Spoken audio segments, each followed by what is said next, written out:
Good afternoon. Welcome to this post-monetary policy conference, first of this calendar year 2025. Friends, we have with us Governor Reserve Bank of India, Shri Sanjay Malhotra, Deputy Governors Shri M. Rajeshwar Rao, Shri T. Ravi Shankar, and Shri Swaminathan J. We also have with us Executive Directors Dr. O.P. Mal and Dr. Rajiv Ranjan and other colleagues from the Reserve Bank. To begin with, as is the practice, I'll request Governor to make his opening remarks. After that, we'll have the question answers. Governor, sir. Well, good morning, good afternoon, and welcome to this press conference.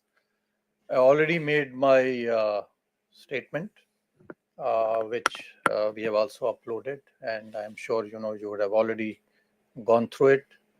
I do not have anything more to add. The MPC resolution, the rationale for it, and some of the other additional measures that we have brought in are very clearly communicated over there. So I think we can directly move towards the Q&A. I think that will give more time for all of you to ask additional questions.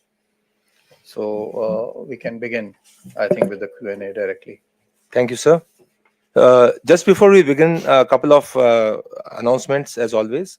I'll request you all to please wait for your turn and restrict to one question per person. And if time permits, we can always go back for the other one. So you can see my colleagues on the aisle with mics in their hands, so they will give the mics to you. So please speak in the mic so that people outside can also hear you.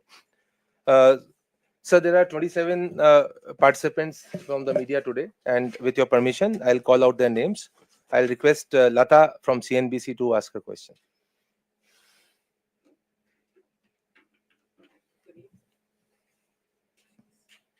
Thank you, Governor and Deputy Governors. So I just want to first clarify a language part and then my question. Because in para 7, where you are announcing the rate cut, you say that the MPC remains unambiguously focused on durable alignment of inflation while supporting growth. So inflation first, then growth. In the immediate next paragraph, you are saying the growth inflation dynamics open up policy space for the MPC to support growth while remaining focused on aligning inflation. So should we read this as deliberate or casual? And the question I have is, rate cuts normally get passed on when liquidity is surplus. So would your stated policy be to keep liquidity surplus in the interbank system or just adequate? Thank you. So let me come to your second question first. I think that was attempted in the statement also that we made. And you would have observed in the last couple of months and even before that, that it has been the endeavor of Reserve Bank to provide as much liquidity as is required. And when we say liquidity, as I also mentioned in my statement, it is both, overnight as well as durable liquidity. We have taken a number of steps. You are aware, that we introduced, perhaps for the first time, a regular pre-announced, every day overnight repo rate operation. So this was primarily to give confidence to everyone that this window is always available insofar as the transient or the overnight liquidity is concerned. Even for the longer term durable liquidity, we have announced steps of about 1.5 lakh crore, some of it which have already been put into operation. 20,000 crore of OMOs have already been done, another 40,000 crore later on. Today, we are going to have a 56-day VRR for 50,000 crore. We are always watchful. We'll be nimble. I want to assure that we'll be very, very proactive in providing whatever liquidity requirements are needed. That's one of our jobs, and we will do it. Coming to your first question, I really did not, understand as to what everything, every statement, every word that is mentioned in the MPC statement, and especially, the resolution, because you were pointing at the resolution is very, very well crafted, thought out, and deliberate. Thank you, sir. Thank you. Thank you, sir. Next will be Swati from Reuters. Thank you so much, sir. So your growth forecast for next year is at 6.7%. This is yet again at the upper end of the government's range. They've given us a 6.3 to 6.8. And as we saw last year as well, RBI had to lower their projection towards the end. What gives you so much optimism on growth, especially when you're saying that you remain neutral purely because inflation risks could come up again with the heat waves, etc. So what gives you the optimism on growth, sir? Thank you. See, all the parameters we analyze very regularly, the high frequency indicators that we have, and whether one looks at agriculture with good reservoir levels, and I've made detailed assessments even in my MPC statement. You can go through them as to what are the reasons. Actually, they are all given over there. So in interest of time, I'm just shortly, very briefly indicating them. So whether it is in terms of agriculture, whether it is in terms of consumption. Now, you also, recently had the Nielsen survey, the consumption numbers over there, at 7% plus, augur very well. And this is the kind or the range, of projections that we too have for personal consumption. And similarly, the manufacturing activity, is also kind of picking up. The PMI levels that we got were very comfortable over there. So all this gives us the optimism that we will have what the numbers we have projected. I also mentioned in my statement that we will continue to improve, our macroeconomic models, our nowcasts and forecasts, so as to be able to give as precise a number as possible. Please bear in mind that these are just forecasts. Every day, situations change. And as people say, as your facts change, your opinions also change. So those it's subject to that. Thank you. Thank you, sir. We'll move to Mr. Manojit from Business Standard. Thank you, Governor. Thank you, Pulitji. Is it fair to say that at this point in time, the priority is growth over inflation? And what could be the real rate at this juncture of growth inflation dynamics? See, the RBI Act has given us a very, very clear mandate. Our primary objective, see, for some countries, you are aware, it's a dual objective, where very explicit dual objective to have both price stability and growth. In our case, the primary objective, that is not to say, the other objective is not important. The primary objective is inflation, is price stability, keeping in view the growth objective. So we will continuously, focus on that, trying to meet, these objectives. We will try to align the inflation with the target that has been given to us, at the same time supporting growth. At present, as the resolution also says, we felt that time has come that we can be more supportive of growth because inflation is coming down. It is expected to go down. However, it also says that we will maintain a neutral stance so that we are able to proactively respond to the evolving macroeconomic conditions. Thank you. So Thank the you. real rate, what could be the real rate according to you, given the current growth inflation dynamics, the real interest rate? See, today we are at 6.25%, and the inflation is 5.2%. That is the CPI inflation. The WPI is lower. So that would give you, a real rate of about, let's say, 1.5% or so. That's what it is at present. Thank you, sir. Moving on, we'll have Mr. Anup from Bloomberg.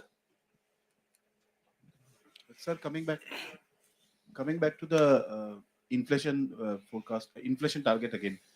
We have 2 to 6% inflation band. You have that convenience of that band also. You mentioned that of the flexible inflation targeting, and at the same time, your original target is 4% for the medium term.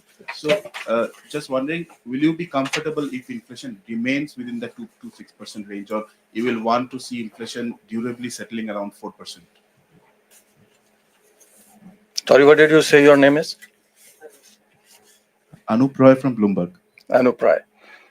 I'll ask you, when you go to an exam, in that exam, the maximum marks are 800, let's say 100.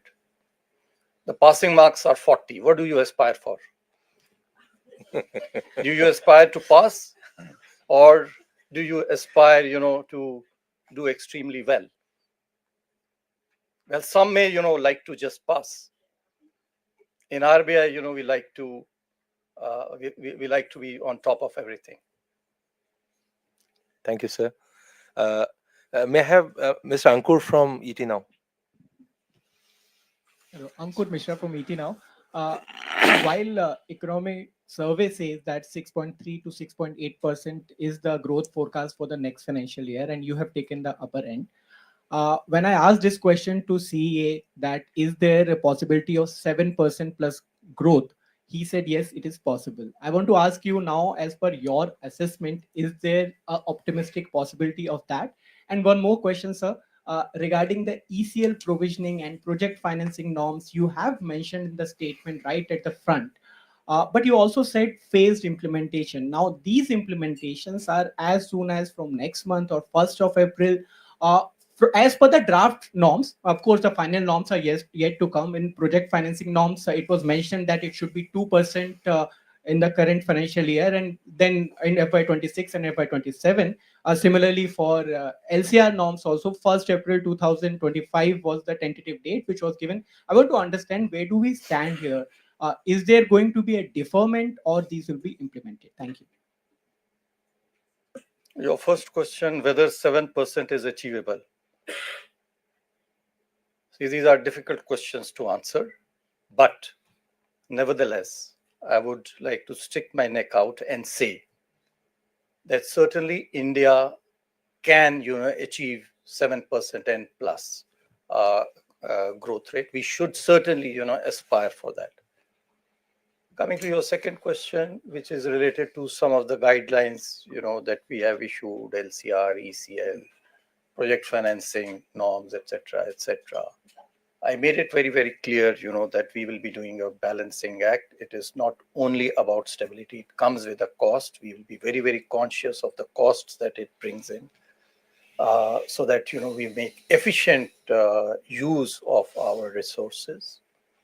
I want to also clarify, because you asked specifically about LCR, and we did make a mention over there that we will give sufficient time. I do not think 31/3/2025 is giving sufficient time.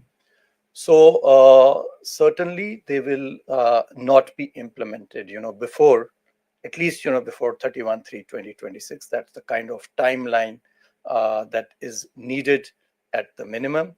The draft regulations were circulated. We have got comments. We are examining them. It will take time for us to examine. You see, liquidity is important for everyone. Let's please, try to appreciate that why we are doing this. We are doing this primarily, so that there is no run, on the banks.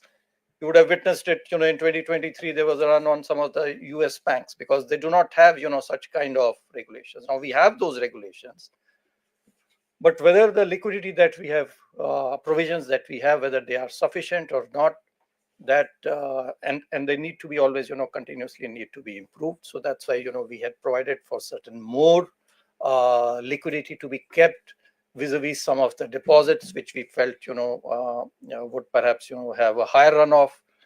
That has been provided in these draft regulations. At the same time, we have got now comments from other stakeholders that there may be lower liquidity requirements for some of the other deposits.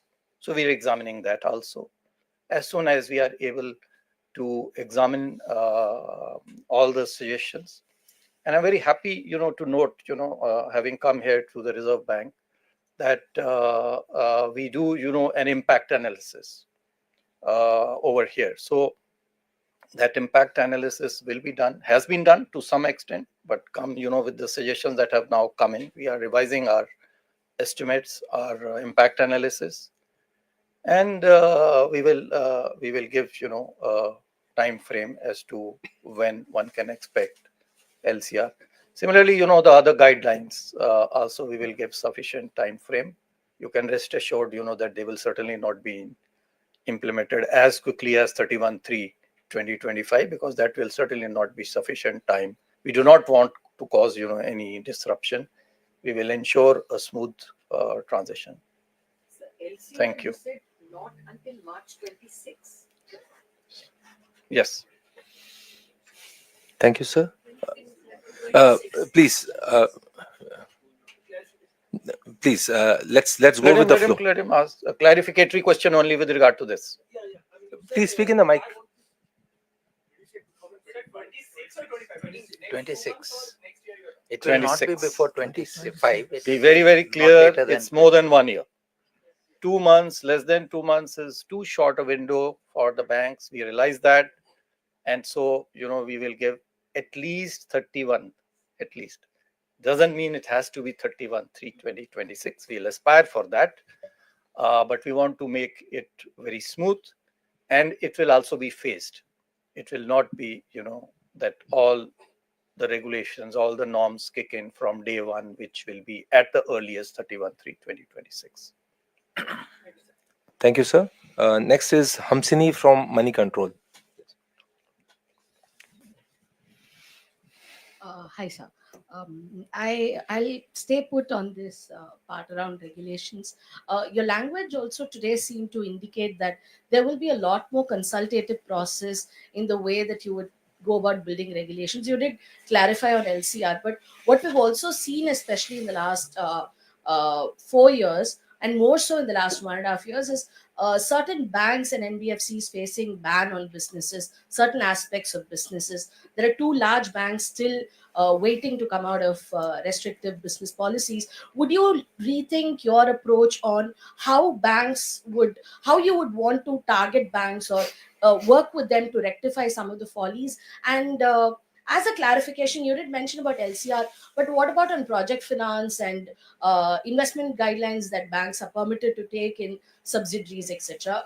Would you want to defer, or there has been request for a deferment on that as well? Would you want to consider those proposed policies also favorably, sir? See, ECL was only a discussion paper. Even the draft is not out. So there is no time frame for implementation of ECL guidelines. Similarly, project finance, you can rest assured, I think they will need more time. 31/3/2026 is the earliest.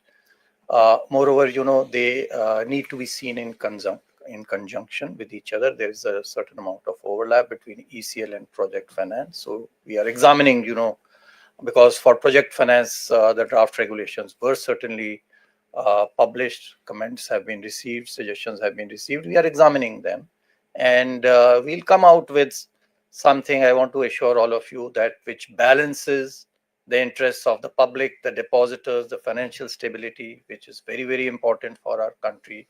And at the same time, the concerns of the banks, keeping in mind the efficient use of resources. And what was your second question? Sorry, is on, two banks, where we have cease and desist measures.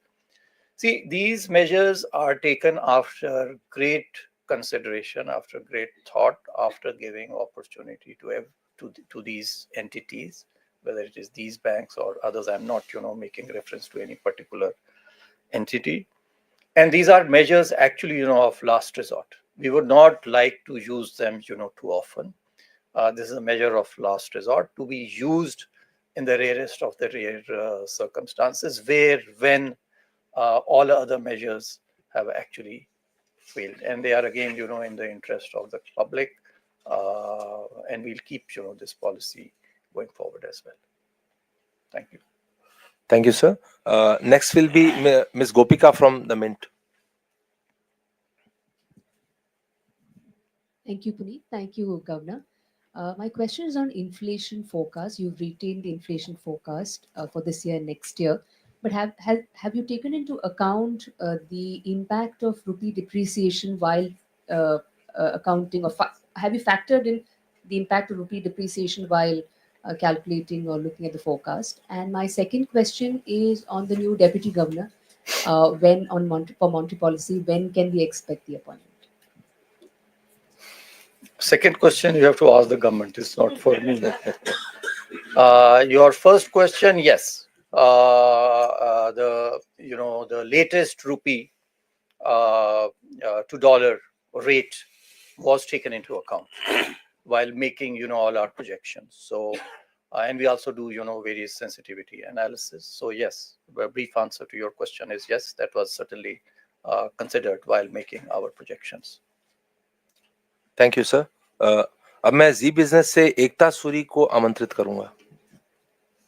Good afternoon sir.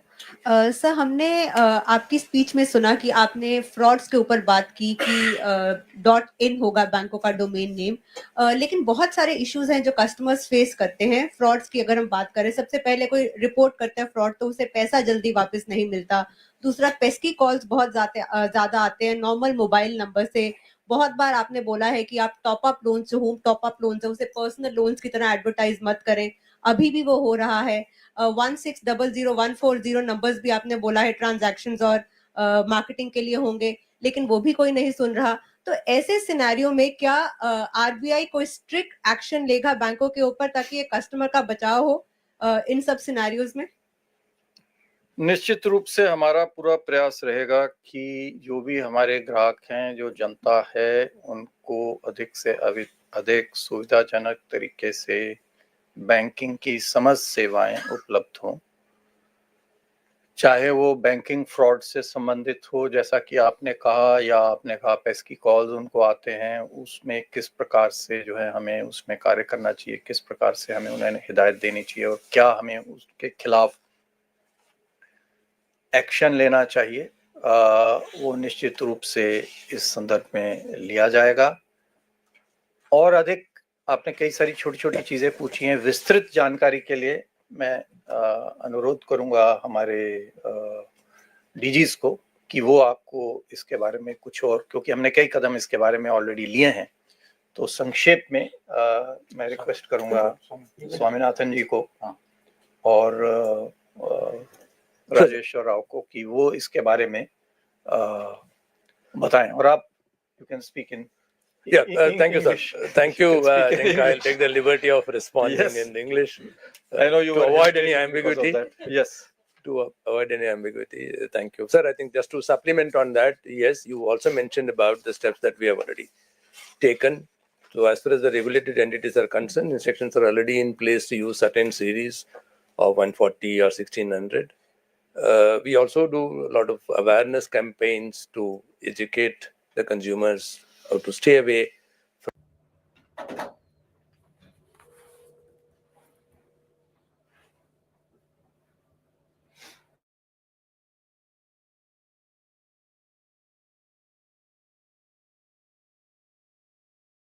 to give us shadow credit pending full investigation is also kept in place, and adherence to this is also examined when we do the on-site supervision. But oftentimes there are also pesky calls that emanate from unregulated entities and apps and platforms. This is something which only an active collaboration of the government, regulator, and the law enforcement we will be able to work on. But this is something which we are conscious of, and we will take every possible step to ensure that the consumer's interest is protected.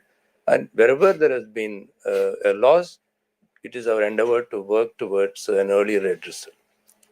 Sir, I know you've mentioned a lot of things that are already in place, but since banks, even if RBI continuously keeps on saying that you have to do this, banks do not listen. Till the date, banks have advertised home top-up loans as personal loans, saying take the loan, use it for your marriage, use it for travel, or when you go for a loan, they insist on taking, you have to take an insurance or a credit card mis-selling is on rampant. So on these issues, any supervisory action? See, there are 2-3 issues that you mentioned. Each of them, of course, the framework is certainly in place.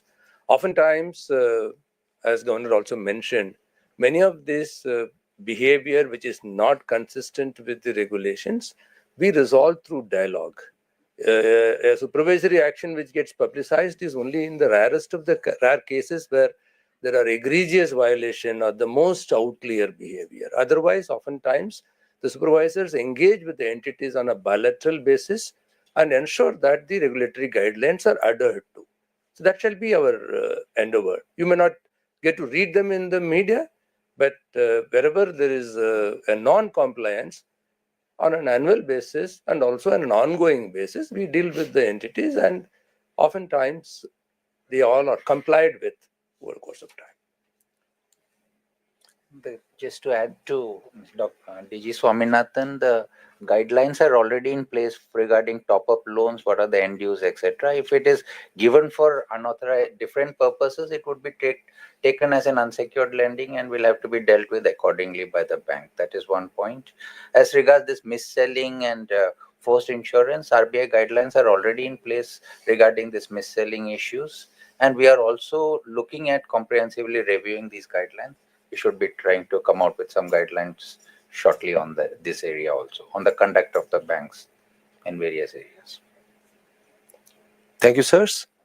अब मैं अनुराग शाह से आग्रह करूंगा कि वो अपना प्रश्न पूछें। Thank you Puneet sir, thank you governor sir. जिस तरह से आरबीआई ने अभी कहा था कि जो बैंकों के द्वारा इंश्योरेंस कंपनियों में निवेश किया जाता है या फिर जो दूसरी सब्सिडरियों में निवेश किया जाता है, उसके निवेश से जुड़ी हुई गाइडलाइन जो है वो आरबीआई की तरफ से कब तक आ जाएगी, और क्या उसमें हम ये भी देख सकते हैं कि जो बड़ी इंश्योरेंस कंपनी है, कोई बैंक के अंदर मेजॉरिटी हिस्सा खरीदने का भी उस तरह का प्रावधान होगा? और सर अभी जब जिस तरह से कुछ वक्त पहले वित्त मंत्री ने भी बैंकिंग प्लेटफॉर्म के जरिए मिस सेलिंग की चिंता जताई थी, आईआरडीए चीफ आईआरडीए के चेयरमैन के द्वारा भी चिंता जताई गई थी, स्पेशली इंश्योरेंस के संदर्भ में, तो क्या आरबीआई का डेटा भी उसको सपोर्ट करता है या फिर आरबीआई का क्या कहना है? नहीं, देखिए, जैसा कि अभी आपको स्वामीनाथन डीजी ने बताया कि मिस सेलिंग के हम लोग बिल्कुल सख्त खिलाफ हैं। कोई भी इस प्रकार का यदि वाकया होता है, इस प्रकार का कोई भी इंस्टेंस हमारे ध्यान में आता है, तो निश्चित रूप से उसके विरुद्ध सख्त से सख्त कार्रवाई की जाएगी। आप इस बात के बारे में बिल्कुल 100% निश्चिंत रहें कि किसी भी ग्राहक के विरुद्ध यदि मिस सेलिंग की कोई भी शिकायत है, तो रिजर्व बैंक उसके लिए उसके साथ में नहीं है और उसके विरुद्ध में उस बैंक या रेगुलेटेड एंटिटी के विरुद्ध में कार्रवाई होगी। कार्रवाई किस प्रकार से होगी, जैसा कि टीजी स्वामीनाथन जी ने भी आपको बताया, वो हमारे को उसके लिए ऐसा नहीं है कि हम उसको बैंक को बोलें कि हम आपका रजिस्ट्रेशन ही बंद कर देते हैं, लाइसेंस बंद कर देते हैं। ऐसा तो नहीं किया जा सकता, आप भी ये समझेंगे। लेकिन हम इसके लिए बहुत ज़्यादा गंभीर हैं और इस प्रकार की अगर कोई घटनाएं होती हैं तो उनको गंभीरता से लिया जाएगा। पहला आपका जो प्रश्न था वो था कि किस स्वरूप में जो बैंकिंग कंपनियां हैं और उन्होंने कई सारी अपनी सब्सिडरीज वगैरह बनाई हुई हैं, एनबीएफसीज हैं, इंश्योरेंस कंपनीज हैं, उसके बारे में एक मसौदा जो नियम का है, रेगुलेशंस का, वो हमने प्रकाशित किया है और उसके बारे में कई सारे सुझाव हमारे पास में, टिप्पणियां, सुझाव हमारे पास में आए हुए हैं, उनका हम अध्ययन कर रहे हैं। देखिए, जैसे मैंने आपको बताया, ये सब चीज़ों को हम ध्यान में रखते हुए उनके सुझावों को पूरा से गहनता से अध्ययन करने के बाद में ही कोई निर्णय लेंगे। मैं इतना ही इसके ऊपर में आपको बताना चाहूँगा कि अगर कोई कंपनी या बैंक एक और सब्सिडरी के मार्फत से वही बिजनेस, वही व्यापार करती है, तो उससे जो है दो प्रकार की हमारे को समस्याएं सामने आती हैं। एक कॉन्फ्लिक्ट ऑफ इंटरेस्ट रहेगा, क्योंकि वो सेम कंपनी है, तो इस कंपनी में व्यापार हो या उसमें हो तो देर एक कॉन्फ्लिक्ट ऑफ इंटरेस्ट है। दूसरा जो इसके अंदर में समस्या है वो ये है कि एक रेगुलेटरी आर्बिट्राज है। बैंक्स एक अलग कानून के ढांचे में कार्य करते हैं, एनबीएफसीज एक अलग कानून के ढांचे में करते हैं, तो उसकी वजह से जो रिस्क्स हैं एनबीएफसीज के वो बैंक्स के ऊपर में न आए, इसके पीछे में ये जो हमने जो मसौदा प्रकाशित किया है उसके पीछे में ये है, ये उसके पीछे में विचार है। ये बात भी हमें ध्यान है कि कई सारी कंपनियां, कई सारे बैंक्स ऑलरेडी इसमें लेगेसी इश्यूज हैं, तो वो ऑलरेडी जो है उन्होंने इस प्रकार की कई सारे एनबीएफसीज कंपनियां सब्सिडीज स्थापित की हुई हैं। तो उनके बारे में अब हमें क्या करना होगा, क्योंकि हमने ही उनको इस प्रकार की पहले अनुमति दी। तो अब इन सब चीजों को सोच करके और विचार करके किस प्रकार से हम आगे इसमें एक सब मिलजुल करके, ताकि लोगों के जो डिपॉजिटर्स हैं उनके भी ध्यान को हित को ऊपर रखते हुए, और साथ ही साथ जो हमारे अन्य जो हितधारक हैं जिनमें बैंक भी सम्मिलित हैं, बैंक के ओनर्स सम्मिलित हैं, तो उनको सबको ध्यान में रखते हुए ही हम कोई कदम इसके बारे में लेंगे। धन्यवाद sir. Next will be Mr. Vishwanath from NDTV Profit. Good afternoon, Governor. Thank you so much, Puneet sir. Governor Vishwanath Nair from NDTV Profit. Two things that made sort of a debut in your speech. First was the less restrictive monetary policy, which I think a lot of people expected a rate cut but weren't sure how long this is going to last. So I just want to understand from you, when you say that the MPC feels a less restrictive monetary policy is appropriate in the current juncture, is it limited to this policy, or are we talking about the next few quarters? And the others, the second part which made a debut, and that's in continuation with these regulatory moves, is the cost of regulation, which I've never heard the RBI talk about. At least the RBI always talks about the need for regulation, not so much the cost for regulation. I just wanted to understand from you, so far, a lot of my colleagues here have written about how the RBI is a no-nonsense regulator, sort of an iron fist type of regulator. Are we changing that face at all? No, I can't talk, about the past. It will not be correct on my part, to sit on judgment. But I would certainly say that RBI as an institution has been able to, over the years, carry out the mandate that has been given to it. And I would also like to say that I do think that the cost of regulation may not have heard of it is a different thing. But I think back, consciously or unconsciously, I think consciously, this would certainly have been a factor in determining what, they are going to do. You may not have heard it, that's a different thing. So I can't say about that. But what one can see, having been outside the RBI and having interacted with the RBI, been on board of the RBI, is that certainly, all these factors are certainly, considered while making any regulations. It's not only, about financial stability. It is also, about the cost at which, these things come in. I only made it very, very clear so that everyone is, assured about that. So this is one. And second, you said, whether this is policy only for this. Well, obviously, when we are keeping a neutral stance, and as was mentioned, the rationale for that is the tremendous uncertainties, that we are facing today. That does not call us, to change our stance. So our stance remains neutral. This less restrictive policy is only, for this particular MPC meeting, and not, going forward. This stance continues to be neutral. Thank you. Thank you, sir. Next, we'll have Mr. Chris from FT. Hi there. Thank you very much. I was wondering how concerned you are about the recent pressure on the rupee going forwards, and are you also worried about imported inflation? Well, see, the rupee is the rate, that the rupee settles at. is a function, of the demand and supply, number one. Number two, I would also like to say, that we should really, not be looking at, but that's, perhaps our job. And so we do it. We should not really be looking at, a day-to-day kind of a volatility. It is, more the long-term rate, that we should be looking at. And when I say this, I say this, not only for the rupee, but also for other asset classes, whether it is the Sensex or the Nifty, or whether, it is the gold prices or the asset prices. Day-to-day movements may not be, all that, important. As I mentioned, this was certainly factored in while deciding on the rate cut and the stance that we are maintaining. It was certainly factored in. That's one thing I would like to say. And the second thing is, of course, as you are aware, that a higher or a lower, or depreciated rupee certainly, puts pressure on inflation.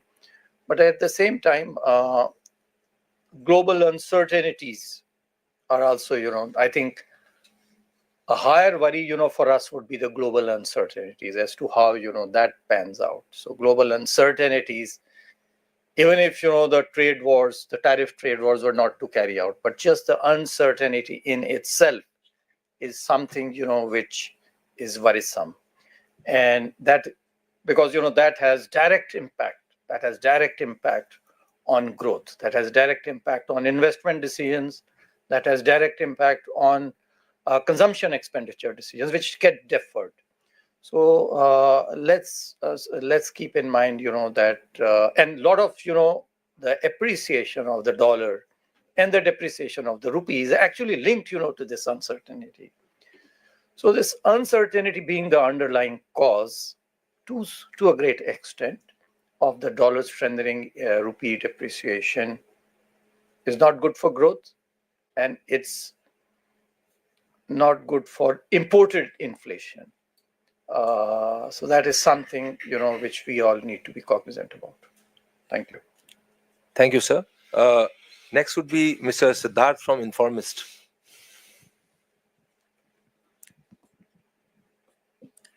Thank you, sir. Afternoon, Governor. Good afternoon. So, just a question on liquidity. The government's high cash balances in recent years has made the RBI's job of managing liquidity difficult. In the FY26 budget, the WMA limit has been increased substantially to 5 lakh crore. The Economic Affairs Secretary also said the government will aim to keep a lean cash position. Which limit you said has been increased to 5 lakh? WMA. The recourse, total recourse Okay. to WMA. Okay. And the secretary also said that they'll try to keep a lean cash position, but much of the cash holdings is down to states' surplus and their investments in 14-day T-bills. I think end of FY24 it was in excess of 2.5 lakh crores. Is there anything happening between the government and the RBI to discourage states from holding such large surpluses? Maybe reduce the interest on these T-bills further, allow them to park it with banks, their money with banks, maybe. Second, just on, you mentioned tremendous uncertainties. Does this that we face today, does this make a case for the RBI to perhaps increase its contingency risk buffer over 6.5% recommended by the Jalan Committee? Thank you. See again your second question and first question. I'll ask DG Rajeshwar Rao to come in, because there has been some engagement with the state government, which he's better aware of. So he'll answer that. I'll take or that. Mr. Ravi Shankar, he will take care of your question. Coming to your second question, see, the Bimal Jalan committee has given 5.5% to 6.5% ratio of the balance sheet to be maintained as a buffer for us. We are at 6.5%, 31/3/2024.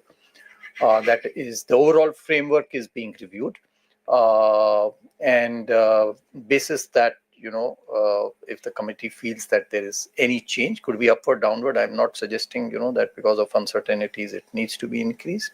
I'm not suggesting that. That is under process, and basis that we will take a decision as per the recommendations of the committee which is reviewing this.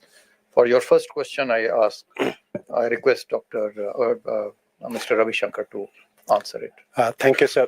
I'll start off with a clarification. The 5 lakh crore number you are referring to is probably the usage. That is, every time something is withdrawn, it's cumulatively added. So that doesn't give an idea of the limit. The limit has, remained where it is, quite consistent first half and second half, and that has been adequate so far. But depending on how government's cash position evolves, those limits will be fixed going forward for the first half and second half of the year. Transient liquidity, day-to-day liquidity, changes because of many reasons, but the larger changes there happen mainly because of government cash balances. So managing day-to-day liquidity is essentially managing the impact of government's expenditures and revenues and the resulting cash balances.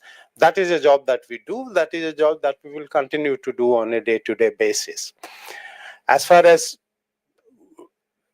how state government surplus affects central government's cash balance and therefore has an impact on liquidity in the system, this is something that we have always been sensitizing state governments whenever we interact them.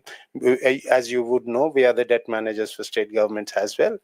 We interact, we discuss with them on ways to manage cash as efficiently as possible, but at the end of the day, their expenditure decisions are their decisions, and the resultant cash surplus is something we have a system under which it is currently managed. So, some of it comes into auction treasury bills that are auctioned in the non-competitive section. Some of them go as ad hoc treasury bills. So that arrangement has worked fine, and we believe that going, as we go forward, state governments also will be able to manage their liquidity more efficiently. Thank you. I may supplement over here that, this is our job. We are not looking, the state governments and the central governments should be, and many of them are, managing their liquidity efficiently. And whatever support, we can give to them, that we are providing. But we are not looking at liquidity being provided by government. No, they have to do their job. They have to manage their cash balances efficiently. And we, taking that into account, we will provide as much liquidity as is required. We are not looking at the government really, to be providing that liquidity. That is not their job. That is our job, and we will continue to do that job. Just a clarification from my first answer. You said it's being reviewed. You don't know whether the CRB will be. I think every 5 years or so. I think the Jalan Committee recommendations were for the period till 31st of March, 30th June 2019 to 2024.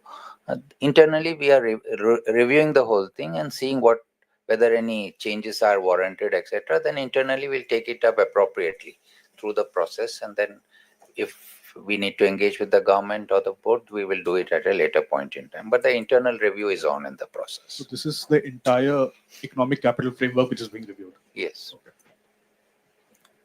Okay. Thank you, sirs. I request Ms. Sangeeta Mehta from Economic Times.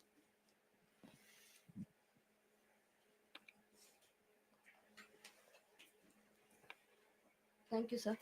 So, given that rate cut will immediately bring down the home loans and all the loans that are linked to EBLR, that is given. How, in your assessment, when do you see the transmission of rate cut in deposit rates and lending rates, the MCLR and the other rates in the system? By when do you see that happening? See, many of these deposit rates, etc., they are those deposits which are already there, they are already fixed. New deposits that are going to come in, it is only, with respect to those that these changes will actually take effect. So obviously, many of them are 5-year deposits, so there will be no change, with respect to those people, who have already taken those deposits.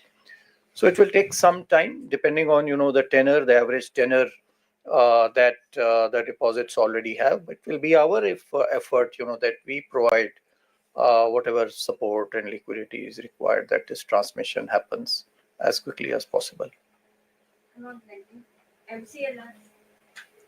MCLR, I think, happens, on a 6-monthly basis. Yes. So the last one, I suppose, most of the banks would be doing it in June and December to make it effective from January and July. So the MCLR, I think most of the banks, I think the policy is mostly to do it 6-monthly. And so come June, one should see some revisions. Thank you, sir. You want to add? Yeah, please. No, I just wanted to, Please, supplement please on add. that. Essentially, the external benchmark linked rates are about 40% on the loan book, on which we will see more immediate impact. In respect of the book linked to MCLR, which is almost equivalent to the EBLR book, it typically takes about 2 quarters for the effect to play out, basis our past experience, because the reset periods are mostly 6 months, but there are also loans that are linked to 3 months or 1 year benchmarks as well. So typically our experience is that it takes about 2 quarters. And as Governor clarified, the existing deposits will have to be carried on the contracted rate. Only new deposits, the rates will change. So in terms of monetary policy transmission to the deposit rates, it again takes at least about 2 quarters. So that's a general trend that we have observed. Thank you, sir. Sir, with your permission, last 3 questions. Yes. Thank you, sir. Next, I'll request Mr. Ben from New Indian Express. Thank you, Puneet. Thank you, Governor. My question is about the 1 trillion tax giveaways in the budget. And if that really takes the consumer, those who are benefiting from the tax exemption limits, if that really gets translated into consumption, what could be the impact on inflation? That, of course, the budget from the fiscal point of view, budget is not expansionary, so that makes your job easier. But from a consumption point of view, of course, consumption is only if those 1 crore or 50 lakh beneficiaries would be mostly from urban areas where the consumption has been lagging. So what could be the impact? Have you taken into account, or as some reports say that okay, the benefit is not 1 trillion, but it is at best it could be 25,000 crore. So it is not big enough to take into account the monetary policy, or you have looked at it and taken a call on the industry now? All factors, as I said, have been considered by the Monetary Policy Committee in making its judgment. Obviously, the budget was announced, it was out in public, it was known, it was analyzed, and that was also taken into account in deciding about the repo rate cut. Overall, I think the budget is an excellent budget, both from growth perspective as well as I would say from the inflation perspective. Especially as you also mentioned, given that the deficit has been curtailed at 4.4 and not even at the glide path rate of 4.5%. And I am especially very, very pleased to note that agriculture, you're all aware that about 46% of the CPI basket actually is comprised of food. Agriculture gets the prime focus, in this. Of course, it will help not only on growth, but in the medium to long term, it will also help us in controlling inflation. Especially like to drive your attention to the program on vegetables and fruits. Vegetables, please keep in mind, has a 6% contribution in the CPI. Fruits has a 2.9% contribution, 8.9%. There is a scheme, there is going to be a program for food and for fruits and vegetables specifically. I think the inflation pertaining to fruits and vegetables would certainly have, I'm not privy to what would have gone into their minds, but I feel that would certainly have played in their minds. Similarly, I'm very happy to note that a mission on pulses Pulses again, I think, has a weight of about 2.5% or so, 2.4, I think, if I remember correctly. And Pulses also has played a major role in the inflation that we have seen in the recent months. So there is a program there's a mission now which has been announced for Pulses, and there are a number of other programs which have been announced for agriculture. I do not think that this 1 lakh crore of tax relief, I think it was very much desired. Everyone was wanting it. Now that it is there, now counter questions are being asked whether it will increase inflation, this, that, and all. I don't think those questions are really apt. And I don't think that this is going to have personally an impact, an upward impact in inflation. There is sufficient productive capacity that we have today. Also, the capacity utilization levels are 75%, and with this tax relief, it will only help us in our growth, and it should not have any major impact on inflation. Sir, can I have one clarification on the economic framework for Jaran committee? Jaran committee was an external committee where RBI had members. But this RBI is internally reviewing, or there is an external committee that is reviewing it? Internal. It's an internal review. It's an internal review which was required to be done, which we will do because that is the time period, as DG Rajeshwar Rao mentioned, the time is over, so it was in for a due, so that will be internally. Thank you. Thank you, sir. Next, we'll have Ms. Shyama from Doordarshan. Hello, sir. Sir, my question is, does Trump's pro-crypto stance worry India? And if it does, then what will be the RBI's approach to it?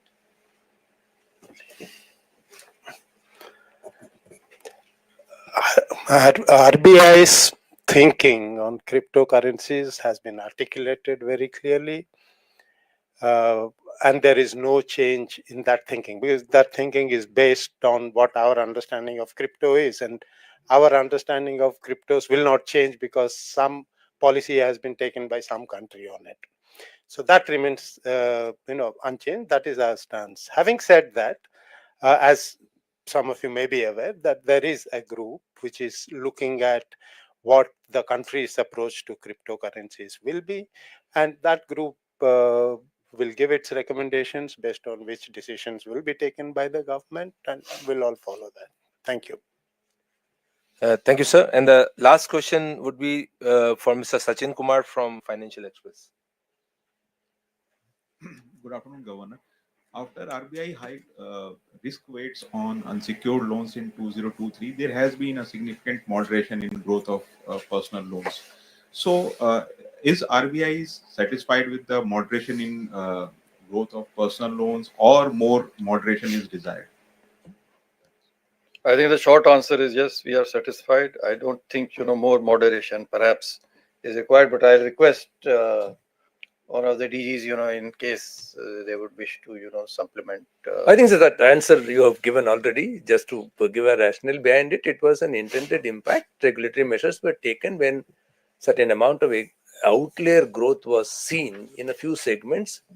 As we had anticipated, it is the very same segments which are witnessing additional stress or slippages at this point in time and year related. So the measures were well thought out, and it has had its intended impact.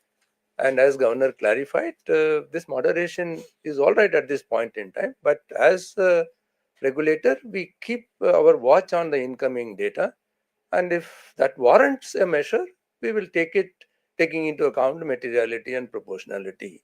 Otherwise, at this point in time, this moderation was expected, and it's playing out on the same lines. So, is it correct to assume that now banks can resume higher lending on these segments? It's primarily the business model that will be pursued by the business entities. It is not our intention to prescribe any particular rate of growth or a product mix. This varies from entity to entity, and there are well-informed boards that guide the management in terms of what should be their growth aspirations. All that what we see is that whether they are in tune with their risk appetite framework, whether any excess eating happening in the system or any possible risk buildup is occurring or a concentration risk appearing in any particular area. That is where we would like to intervene. Otherwise, it is not our intention to prescribe any model. And just to use this opportunity to supplement to what Vishwanath as well asked. So every measure that there is an impact and cost analysis that we do, and we take decisions accordingly. So it is not that we will prescribe something which is not felt necessary. Let me, just supplement that. See, we had not stopped, we had not prescribed or mandated or asked the banks or the regulated entities to stop lending. No. The risk weights, I believe, were prior to COVID, they were 125%. They were brought down post-COVID, and we saw, that there is now sufficient and perhaps more than the desirable level of credit growth. The risk weights were brought down to what they existed prior to COVID. So it's not as if, we have done something which is kind of abnormal. It is just bringing it back to what the risk weights were in normal times. Sir, if I can Thank you. ask a question in continuation to that. While I understand this 125 on unsecured is normalization, what about on NBFCs, sir? Because there was a proactive increase in risk weight in order to sort of curb NBFCs also concentrating in the sector. And today, when we're talking about a growth-oriented approach, and they play a very important role in last mile credit dissemination, would you relook at risk weights on NBFCs? There as well, growth is really getting hurt. See, no, maybe I can clarify, sir. See, essentially that particular segment was brought in because of the interconnectedness risk that was building up.